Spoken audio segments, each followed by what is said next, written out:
If you want to hear guys that argue more than Trump, Vance, and Zelensky combined, go to YouTube and search out at NTTFGPOD and hit that subscribe button. I'm Rock. And I'm Archie. Well, our opinions, they might not matter to some, but... What are you doing in there? It's a podcast. Immature, crass, trashy. And those are their good qualities. These poor schmucks are a couple of IQ points away from eating paste. But when it comes to music, sports, and comedy, well, that's all they know. You're listening to Not These Two Fucking Guys. Not These Two Fucking Guys podcast.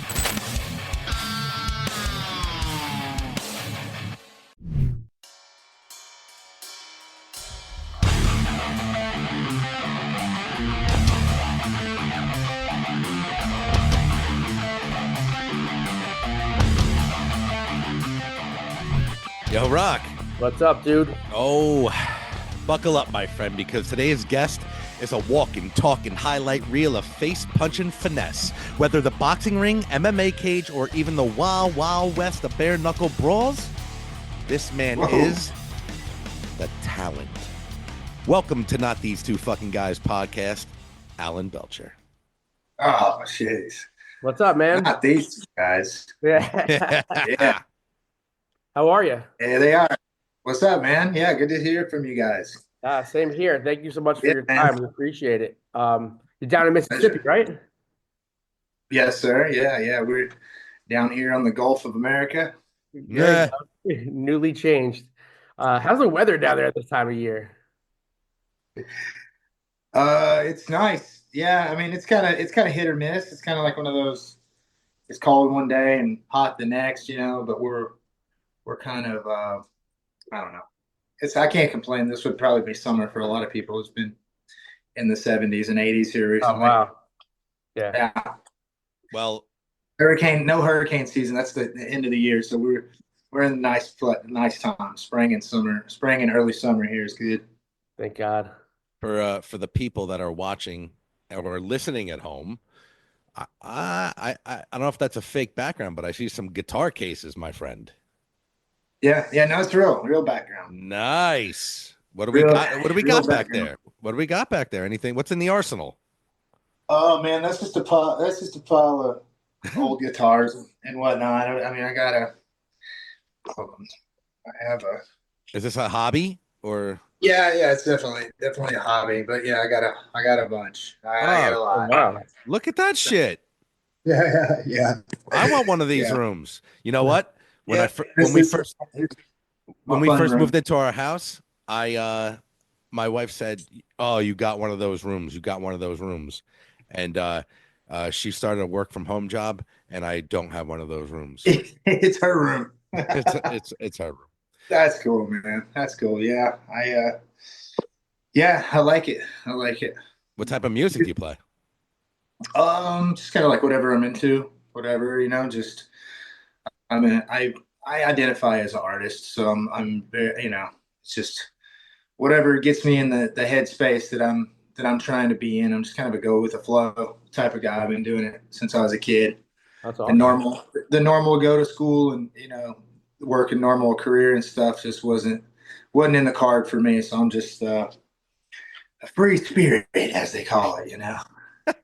That's awesome. Listen, you are. I'm a free man. I learned early on. I kind of made the connection that I was going to have a free life and do what I wanted to do. Got really set and focused on not doing anything like what anybody else was doing, only like what I saw on TV. Yeah. Wanted to be an actor or some type of a famous musician or an athlete or just somebody that just traveled the world and did weird stuff, just like whatever. But Yeah. not a job kind of guy. Very cool. Very cool. That is- Yeah.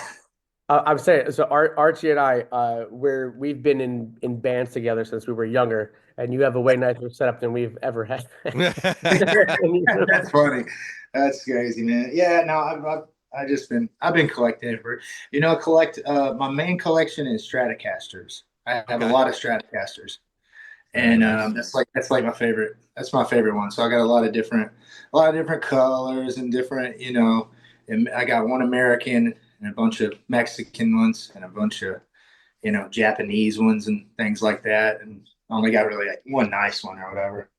Yeah. But I like that. And what comes along with it, that kind of style. I mean, I'm not like a no Eric Clapton or John Mayer or anything like that, but Got or it. Stevie Ray Vaughan. But I like that kind of stuff. Nice, nice. I try. I give it my best effort. I got I got a bunch of Schecters, but I had a fake imitation Stratocaster that fell off the truck. Uh-huh. So, but I put up like some custom pickups in there, so it sounds nice though. I like the way it sounds. It actually sounds really well. Probably, Yeah. $130 Archie, guitar. yours is more like a fucking ghetto caster. It's not really. Oh man. But Yeah, so they're cool. you originally grew up in Arkansas, if I'm not mistaken. True. Yeah, man. Yeah, just that's where the man upstairs, you know, pooped me out right there, Northeast Arkansas. Yeah, it's a really weird place, really small place. Not much going on. The people are just kind of, I don't know. It's kind of like they're just kind of stuck there a lot. There are some good people, obviously. A lot of people that are, a lot of my family is still there and everything. Mhm. But yeah, there wasn't a whole lot going on. I was I was ready to get out and go somewhere else my whole life. So as soon as I got out of high school, I was just hit the road, you know? Well, you said you didn't want to do a 9 to 5, have a regular job, so that's pretty much what Arkansas would have afforded you back there, right?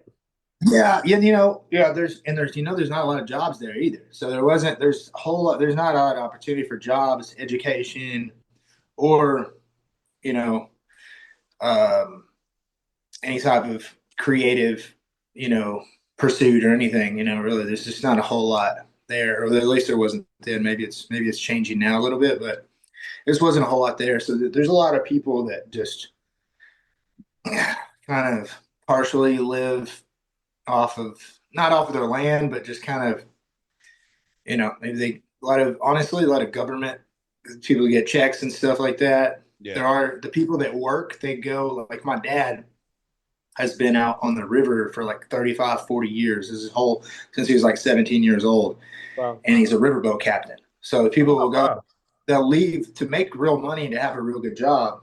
You got to go, work offshore, work on the river, work as a, welder or something like that, But my dad was cool enough. He would have been fine if I would have followed and, wanted to do something like that, but he never really pushed it on me. He was always trying to get out of that. And I got a lot of my entrepreneurial kind of energy and stuff from watching what he was doing when he worked 30 days on, 30 days off. So in his off time, he always had some kind of hustle, some kind of business or something going. So I was exposed to restaurants and the um, construction, trucking, septic tank pumping, just all kinds of a tire store, gas station, all kinds of different businesses Hustle. and stuff. So my dad was always trying to escape having to, the main way is making money working for someone else and have your own freedom. So he was in pursuit of freedom, and I picked that up. And my mom always encouraged me to, she told me I was the best and I would do whatever I wanted to do. She was like, "Get out of here, go. You're going to be something." So it just kind of built my identity around that.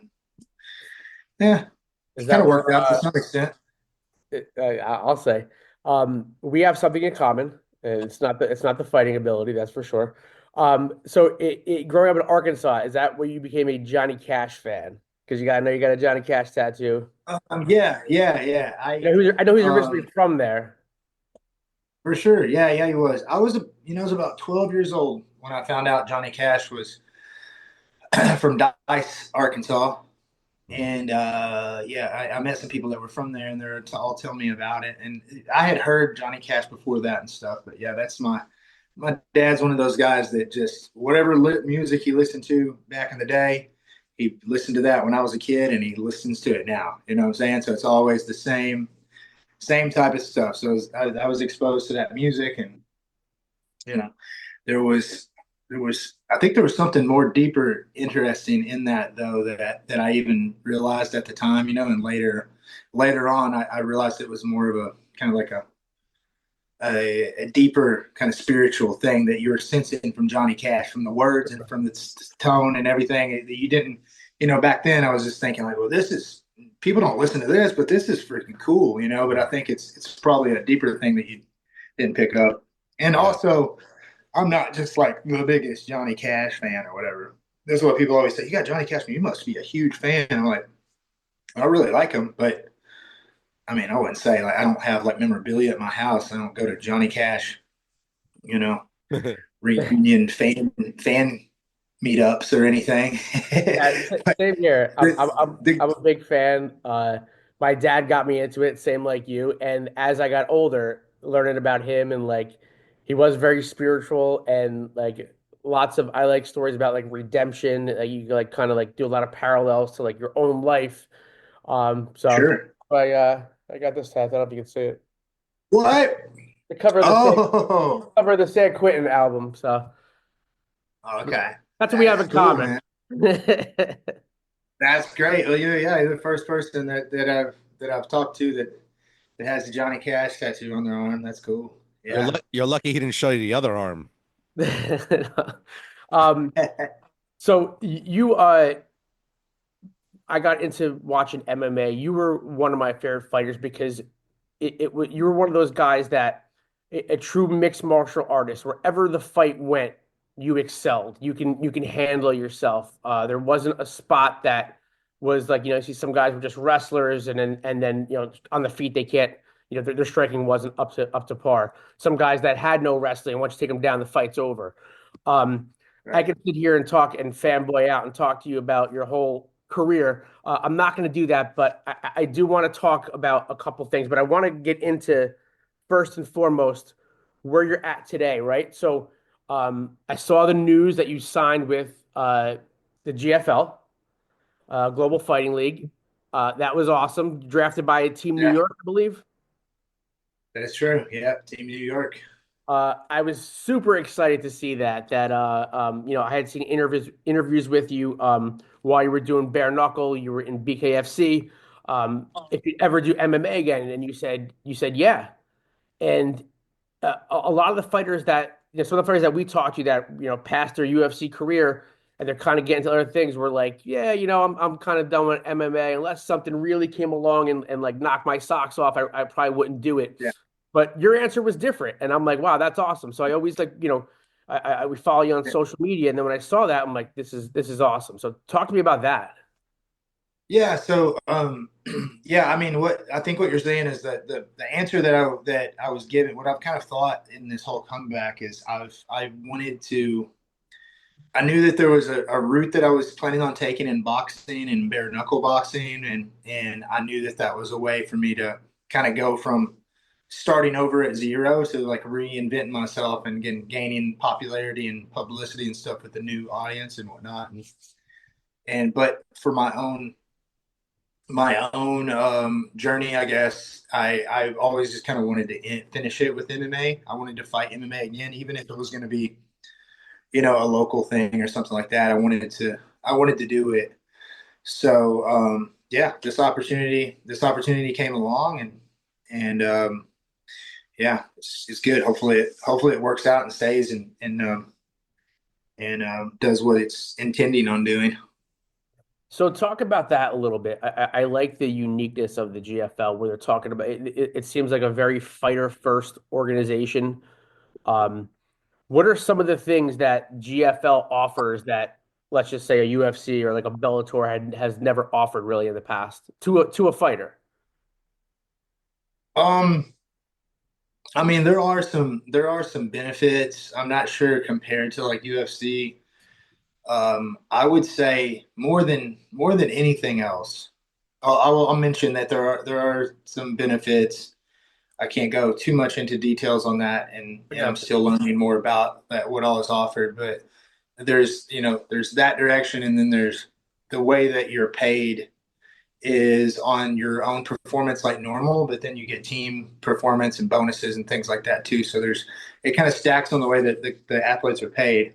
But above all, I would say that the idea that they're trying to pull off is kind of like an economic play where there's more of a free market, and the competition between the teams drives up the salaries of the players. So, in the MMA world, you're looking at the top tier guys are like in the what would you say? Even I would just say 1 to 10 million hmm for superstars. When you have other sports, the other major baseball, basketball, football, where you're at the 100 and 200 million dollar for the top tier superstars. sure. And also, we're comparing a fight to a longer contract or whatever. So even with that, you're probably looking at it at least 10 times. You're looking at maybe a superstar could make 10 or 20 million. And in the other sports, the superstars can make 100 to 200 million. And this is mainly because of there's an organization called the NBA, MLB, and the NFL that is separate from the teams, right? And that organization is kind of responsible for dispersing all this big money and whatnot throughout the teams. And then each team has ways of making money on their own with their own events. Say, like if you want to compare it to MMA, it would be like an event. And teams have their own stadiums, so they make their own money in their own local market or Sure. whatever that would be. So there's multiple ways that the money's flowing. But the really cool part is that whenever your team is more popular, makes more money, whenever you have the better players. So whenever your contract comes up, whoever can pay the most gets the guy. So like with GFL right now, it's starting with 6 teams, and they're going to add more. So even with those 6 teams, it becomes a game of who can offer the guy the most when his contract is up. So Right. in the beginning, GFL contracted everybody, and then the teams kind of drafted them or whatever in a kind of like, let's who gets first pick, boom, boom, boom. Now they're all spread out. Now the interesting thing will be when you start to trade players and players come out of contract, and then those prices start to go up because the team wants to win, right? And then so whoever has more money is look at it, compare it to like a New York Yankees type of thing, Yeah. right? They won so many World Series because they had the money to get the best players, the best pitchers, the best defense, the Yep. best hitters, etc. Yeah, it's So a, I feel like that's the biggest play here. That if this thing hits and works out, that would be the most interesting part about it. it's very cool. Everything I've read about the GFL sounds really cool. It seems like it's fighter first.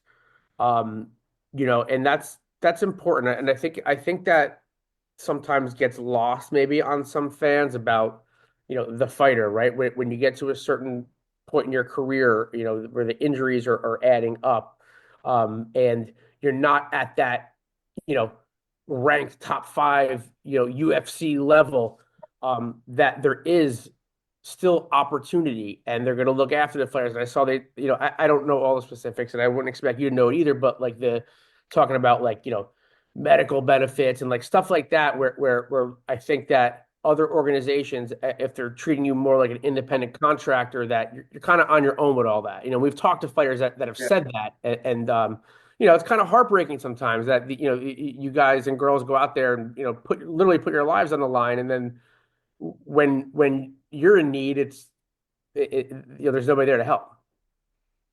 Sure. Yeah.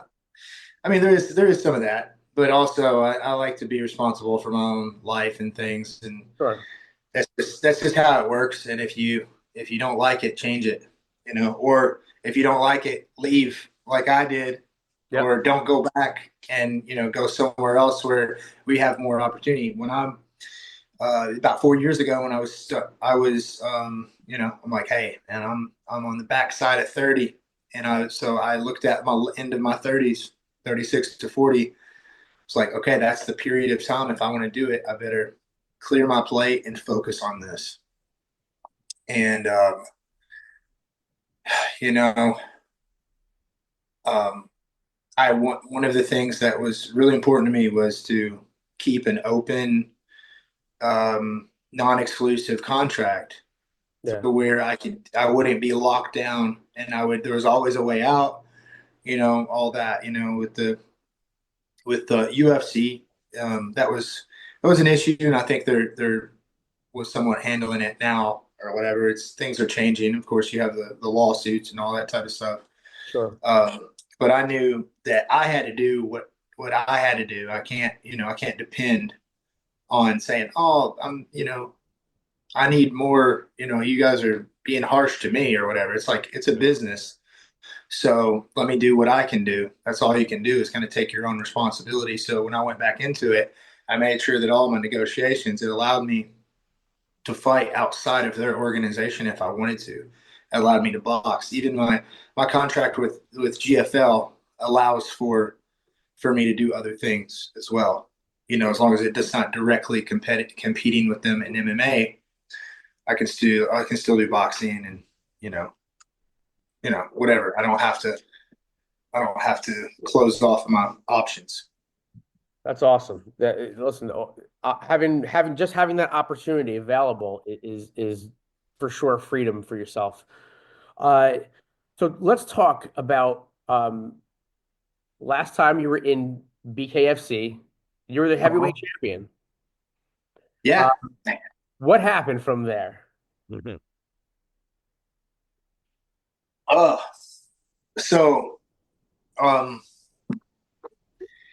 I think it's a matter of bad timing. Bad timing for when they had money, when Feldman had money. See, the way that it seems to work is that a company like BKFC goes and raises money from investors, and then they want to spend that money in hopes that they can really take off to where then the money starts flowing back in. And they've taken on investors so many times that it's getting hard to do. So they're I'm not sure what the future looks like for them, but the me in particular, my situation was all about money. It was all about money. When I had that first initial agreement with Feldman, I was like, look, I want to fight for your belt, but I don't want to do although my skill is probably good enough and I hadn't fought in a few years. Like I want to get some experience. I want to do some boxing matches, and I want to do some bare knuckle fights, and then I want to work my way up to fighting the champ on the fourth part. The fourth fight in my contract. It was a 4-fight deal. So plan went as smoothly as possible. So I had like 8 or 10 in a row, all knockouts, except for my first fight was a decision. All knockouts after that. I had like 8 or 9 knockouts, and then I fought Arnold Adams for the belt. So I'm wearing the belt.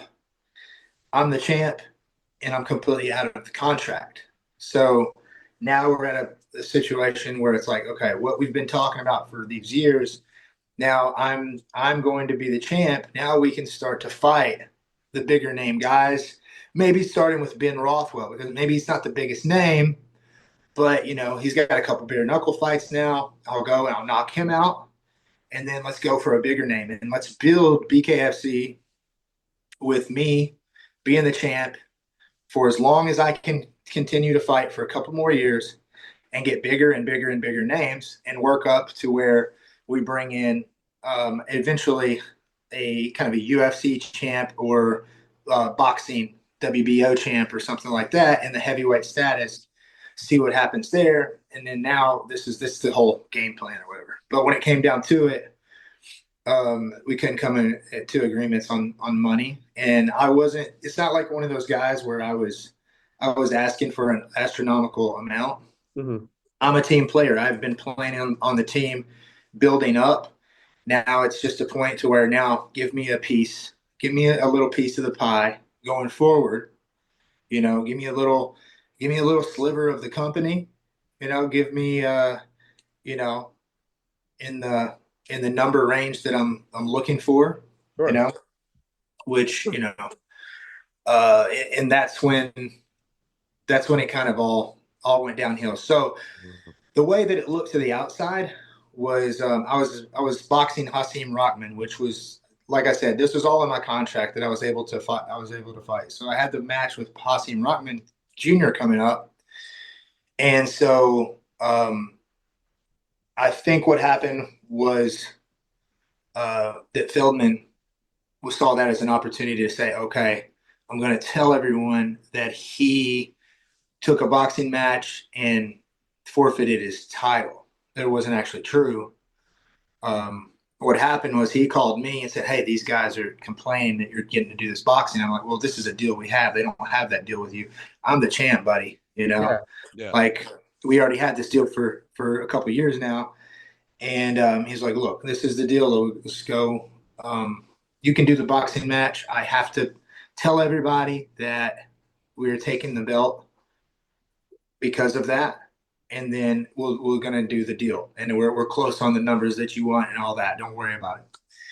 And then from that point forward, then we couldn't come up with a deal. And he just kind of used that. I think he was happy with that. He's like, okay, well, we don't have any money now. And there wouldn't be any other explanation. It's just they didn't have the money. And so that doesn't look good to say we can't afford to pay our champ and keep him going. So let's sweep this under the rug and keep it going. You know how the business works. It's all, Sure. I'm just giving you some behind the scenes stuff. And Yeah. hopefully I'm not crapping on them too bad. I mean, No, not at all. Not at all. It's not that big of a deal. It just is what it is. I mean, I'm sure if they had the money, they could work it out. Who knows? But either way, that's the truth about it. So that's why you have a Mick Terrell as a champ. Ben Rothwell comes and beats him, and all that, and it's fun. I've come to terms with it. I would, if the money's right, I'll continue. I would like to do it, but I don't know if you could really pay me enough to fight Ben Rothwell or something. It's just the risk and reward doesn't make as much sense to me. Sure. What I was looking for is to really do something monumental and fight some big name guys in bare knuckle and see, where this is just, Ben Rothwell against Mick Terrell. It's not these really the top two heavyweights in the world that we're watching in bare knuckle boxing. Yeah. Let's see something. Let's see what we really want to see. Let's see top level fighters going against each other. So you seem like you're always constantly pushing yourself. And so your Instagram, I love it. It's very inspirational. Yeah. I want to talk about that. You say it's almost like a calling. Talk about what you're doing now with these men's groups, and like I see you guys out in the friggin' snow. I'm like, yeah, with shorts on. Talk about that part of the journey. The Warriors Order, right? Yeah, man. Yeah, I'm part of a men's group for sure. Yeah, and I've, we've kind of expanded it and opened it up for more men because I saw in my personal life the guys that I've been around and worked with that have helped me and I've helped them. I saw such a big result from going just a little bit deeper with the guys where you can actually talk about the things that you don't have to go home and put on your wife, but actually have these talks with these other men that are like us. You guys have your own life, your stuff that you got going, you got your family, but you're doing the podcast too. It's like you're driven. There's this, you know what I mean? There's something you're doing this probably because you like it. You feel that there's purpose and meaning behind it, and you just love to do it. Just like you were talking about earlier, it was the music and the Yep. being in the bands and stuff. And so there's a Yeah. spirit there, Mm-hmm. and so you got to get around other guys like that and talk about that, because that comes with challenges too, and you can't do it alone. So um, men pushing other men. It's not like a tough guy type of thing. It's more of it's more of like a, exploring, asking the question, keeping it scientific, and just taking it deeper. It was like 4 years ago. Started off just me and my buddy Robbie, and we were just experimenting with all this stuff with the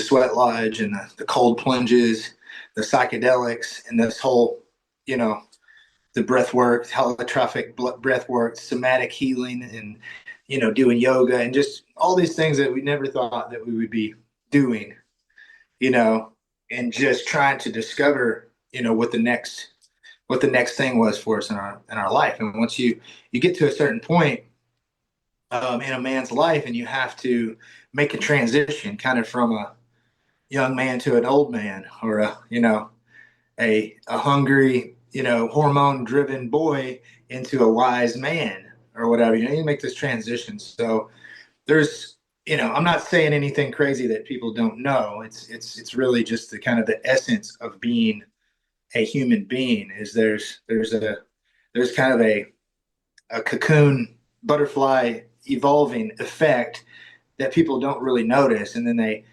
get into this situation when they're in their 30s or 40s or whatever, and maybe they go through a divorce or whatever, maybe it's just an existential crisis, and then they're in therapy and they're just like all in their head about it. But it's like, here's the good news, buddy. Like, we all go through it. We all, you know what I'm saying? And if you ain't, then you're just putting it off, and there's going to be a time where you're going to have to come out of that shell, and you're going to have to, because what happens a lot of times is we live behind this kind of like fake persona, and then we don't have really any friends that we allow back behind that.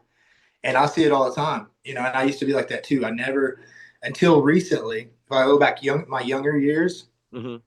all my friends, I had a character that I would show to them, but not really I couldn't let them deeper inside, maybe something like that. So it's a matter of like, kind of like becoming yourself, becoming your true self. And, there becomes a time where you're just like, screw it, man. I don't care what anybody thinks anymore. I'm just going to be open and tell the truth, become a truth teller. So it's almost like you've been training for God knows how many years physically, right? Uh-huh. But you, as later in life, you almost had to train your mind as well. Yeah. To be one with yourself, Yeah. like to link up, because you've been training and physically, I'm gonna say abusing your body, but like, the athlete that you are, but Yeah. It takes a toll. Mentally you need to catch up and to figure out who you are, and it's pretty fucking deep. Yeah. Oh yeah, for sure. Yeah. Well, when you're young, there's a different thing that drives you. You're trying to prove yourself. You're trying to become someone. You're trying to climb the ladder of success and come up on the totem pole. And I'm competitive. Like, so we're little monkeys, you know what I mean? Or chimpanzees competing the same way that they are. And you develop wisdom, and you start to see that that's what you were doing all along. And there becomes a point where it's like, I'm not playing that game anymore. Mm-hmm. Your hormones start to die down a little bit, and you're like, what the hell was I doing? Look how I acted. You can see that. Yeah. And I always notice that if a guy is not talking about their younger self as a totally different person, it's like, oh, they haven't made that transition yet. Yep. They haven't made that transition yet. they're not talking about their stuff like, when I was young and dumb and this and that and whatever, it's like, Yeah. you got to Yeah. make that transition, and you start to see the wisdom, in it or whatever. So yeah, I didn't really have anything to prove anymore, but I knew that there was, at the same time, there has to be some type of a purpose. You have to do something. You have to keep yourself busy. Yeah. So what a man needs is something to do, something to go after, a mission to kind of tackle or whatever. And so just kind of went down that journey, and looks different, looks similar, but it's different for everyone. That's I would awesome. say, yeah.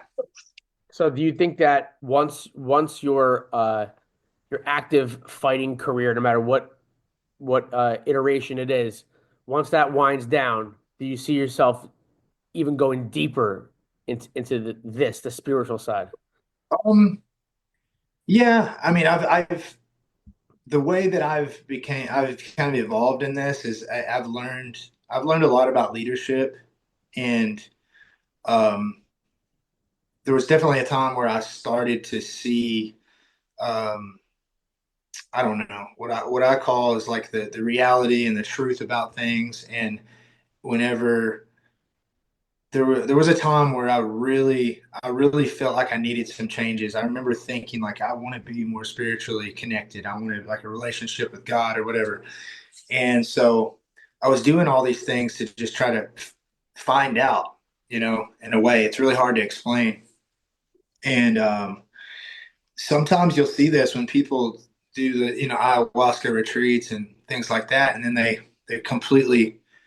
dress different, they talk different. Everything is just, man, this person just, they went off the deep end, like, whoa, come back, buddy, So there was a period of time where I was like, wow, okay, I see things differently now. I'm like spiritually awakened. This is what they've been talking about. Yeah. And then time goes by and you kind of integrate that in. I start to realize how to use that in a good way.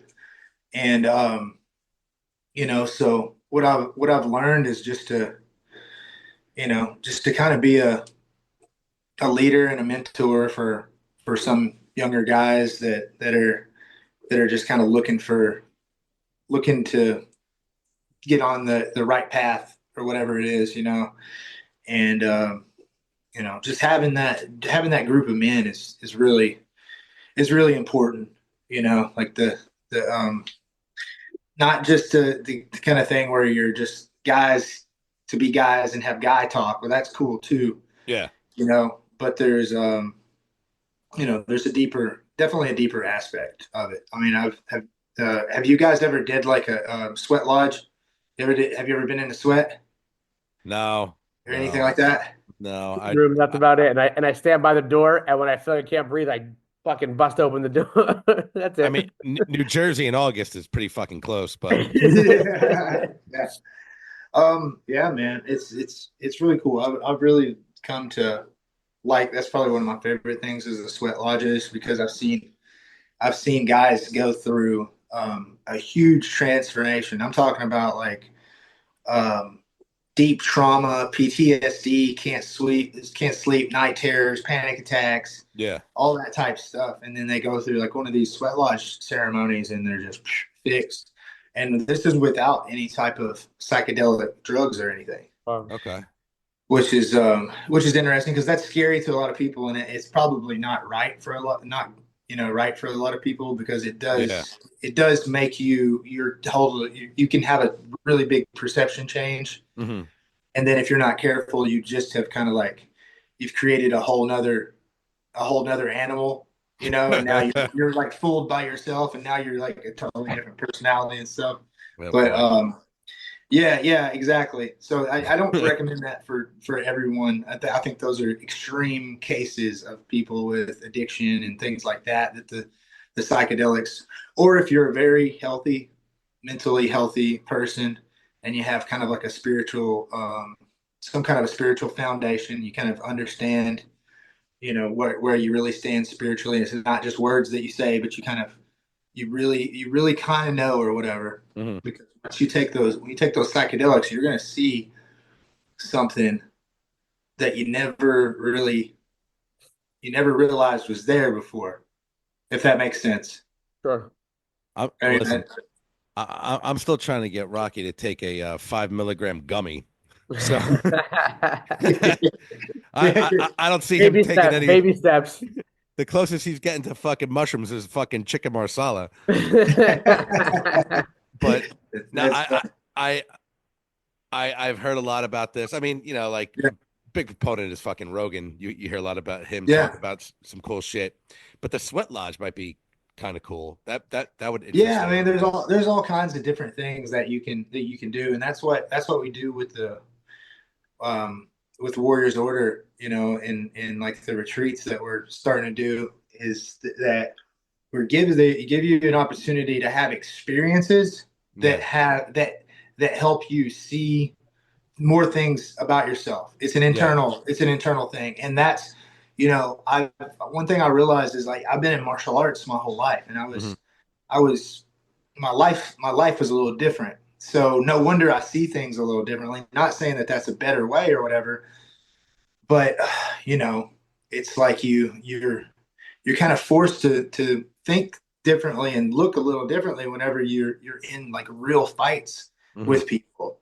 You um it's like all these fears and stuff that we have, they're all in our head, Yeah, and eventually it really takes a toll on you because subconsciously these fears are kind of driving everything that you're doing in your life, and stuff gets trapped in your body. These these old traumas and memory, the things that you don't really want to think about or whatever. It's like they get stuck in there, and it causes issues later on. But that's what we're doing. It's kind of like the example that I use a lot is the whenever you we used to go to the lake in the summertime, and I would jump off of this cliff at the lake, and every summer we would go, um, it got a little bit easier, but always that first time up, you get up there and you're about to step off, and it's like, man, last summer I jumped off of this. Why is it so scary? And it's like, especially the first time, you can't imagine doing it, but as soon as you do it, you're like, whoa, that was fun. yeah, That was yeah. cool. Let me do that again. You realized in that moment that all it was just a mental block. It's just a trick. And then you got the kid that figures it out, and they're like, well, let me show everybody how this works. All I got to do is flip off that switch. Mhm. Watch this, guys. And they're just as scared as everybody else. But they know that if they just go and jump, that it's going to look really cool. Yeah, And there's like, how did he do that? He's not afraid. No, he is afraid. He's just able to see it as for what it is. It's a trick that your mind's playing on you. gotcha. And that's the whole I think that's the whole mission of life is not to be a animal where that's how animals work.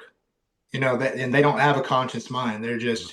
They're just they're just a meat suit with a nervous system that is controlled by automatic survival modes and whatnot. And that's how most of us are living on a day-to-day basis. Even though you're saying words and you're talking about this and you're talking about that, it's all just an underlying thing that's happening naturally. Yeah, If you can slow your brain down and access the real present moment, then you can see the reality of what's going on.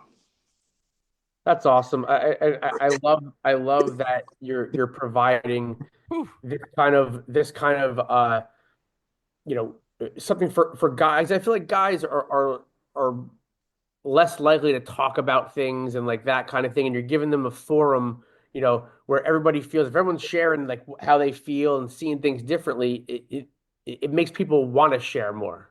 Yeah. Yeah, absolutely. Yeah, because that's it, man.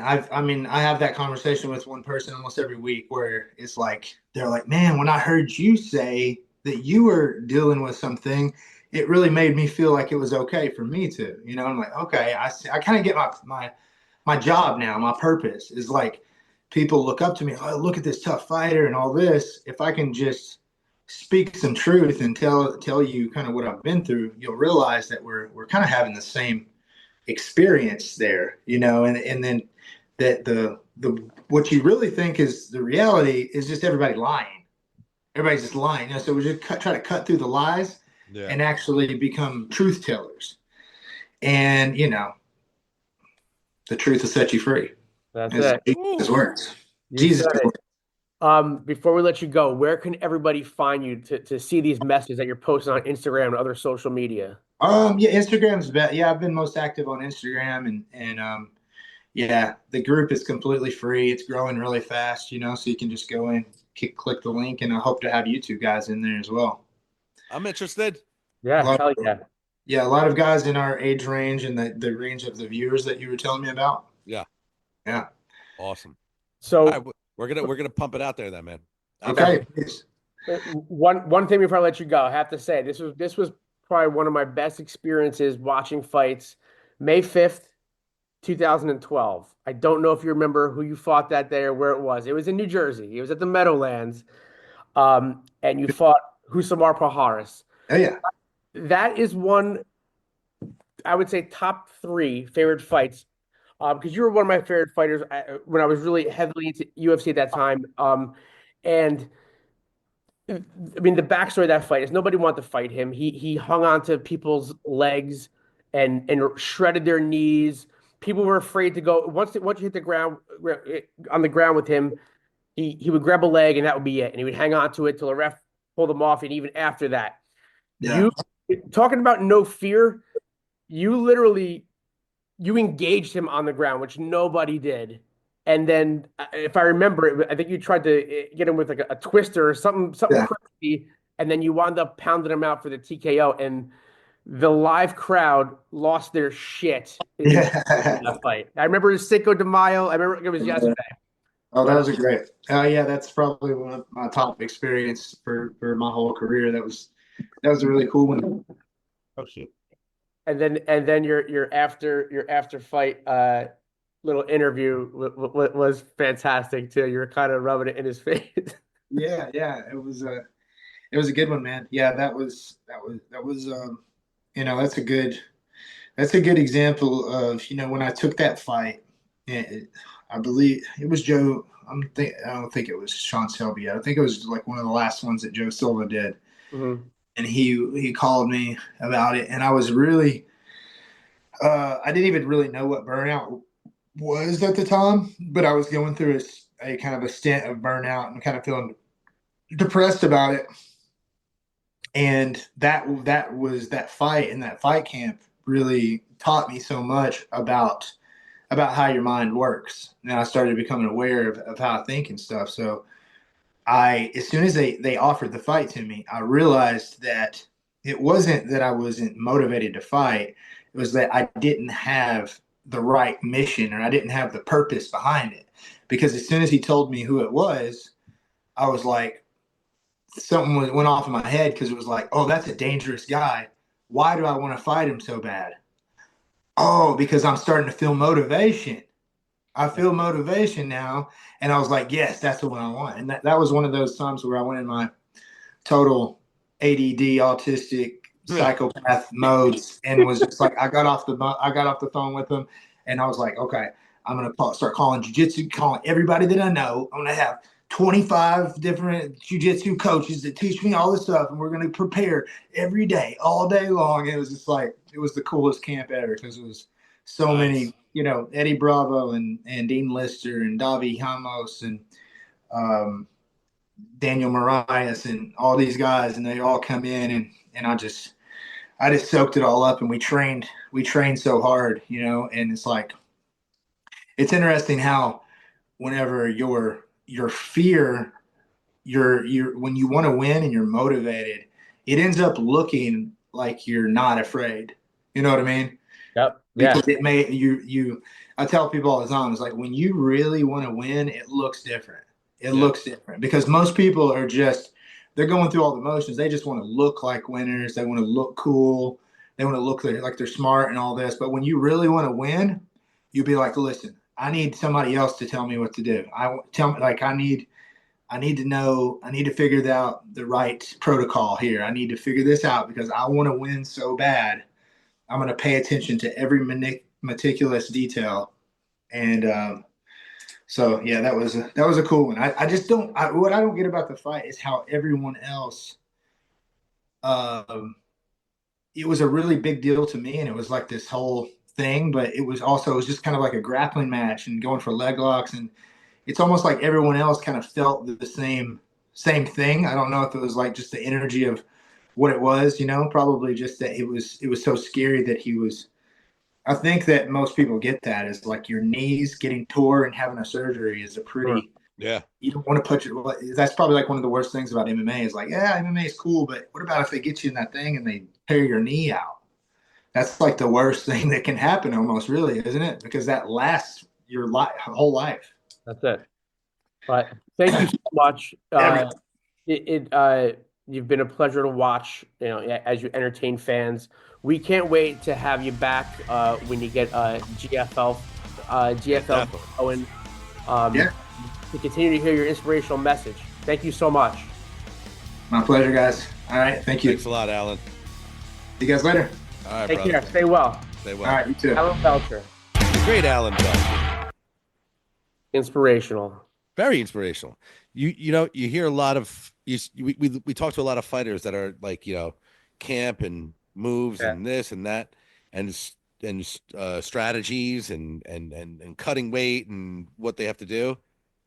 We've never had a fighter, I think, on this podcast that was more mental than physical, really, right? Very, very cerebral. Very cerebral. Very. Well, with that being said, Rocco, my friend, everyone out there that could follow us on YouTube at NTTFGPOD, what do you have to say to the people? If you just heard us talking to our boy Alan, you're drinking JMO by the gallon. You got chrome BBSs on your 95 Eagle Talon, and you don't want to shoot yourself in the foot like Megan Thee Stallion? Then you just listen to Not These Two Fucking Guys podcast. We out.